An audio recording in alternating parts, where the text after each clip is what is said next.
On Wednesday, September 10th, the autumn sun leaned heavy over the small city of Orendale, Utah. It should have been an ordinary morning on the campus of Northgate University. Students dragging themselves to class, campus lawns buzzing with chatter, the smell of coffee clinging to the brisk mountain air.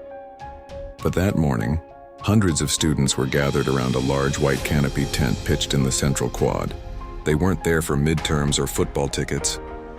They were there to see Jonathan Mercer. Mercer had been a name in American politics since he was barely an adult. At 18, while most of his peers were losing themselves in frat houses and dorm parties, Mercer was founding a movement, the Horizon Project. What began as a campus-based conservative club snowballed into a nationwide network dedicated to promoting traditionalist values in high schools and universities. By his mid-20s, Mercer had turned himself into a social media juggernaut, firing off podcasts and live streams that reached millions. To his supporters, he was a voice of common sense in a chaotic world. To his critics, he was a demagogue dressed in a hoodie. And yet, love him or loathe him, Mercer had influence.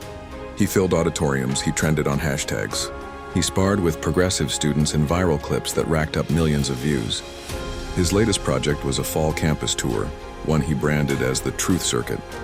Northgate University was his first stop. By the time Mercer arrived, the crowd had swelled to more than 1,000. He stepped onto the stage, smiling, his trademark crisp blue suit jacket flashing under the sunlight. Cameras clicked, phones rose into the air like mechanical sunflowers. Mercer thrived on this energy. "Northgate," he shouted, voice booming through the PA. "You ready to talk about freedom today?" The crowd roared, some cheered. Others booed. Protesters in the back waved homemade signs, "Mercer spreads hate and education, not indoctrination." The tension was palpable, but Mercer loved this sort of tension. He leaned into it, prowling the stage, inviting questions, baiting students into debate. One clip from that morning, filmed by a freshman named Derek Owens, showed Mercer crouched near the edge of the stage, facing a young woman in a red hoodie. "How many mass shootings do you think America has had in the last 10 years? Mercer asked, his voice calm, hands open like a preacher waiting for confession. The girl paused, fumbling for words. But before she could answer, the unthinkable happened. A single crack split the air, the sound of a rifle shot echoing across the quad. For an instant, nobody moved. Students thought it was a firecracker, a prank, maybe even staged theatrics. But then Mercer collapsed, clutching his neck, crimson spilling between his fingers. Panic surged like a tidal wave. Screams tore through the crowd. Phones fell. People dove for cover. The footage caught something else too.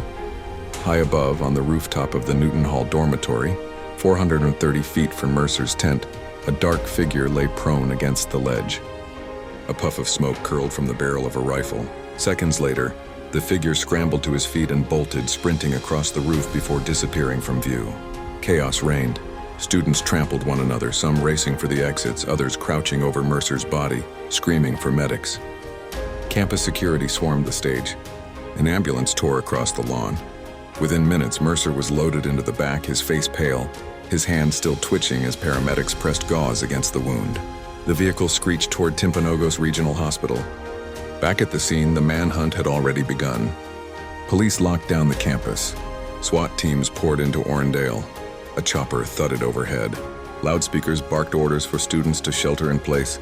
Every exit was barricaded, and yet the shooter was gone.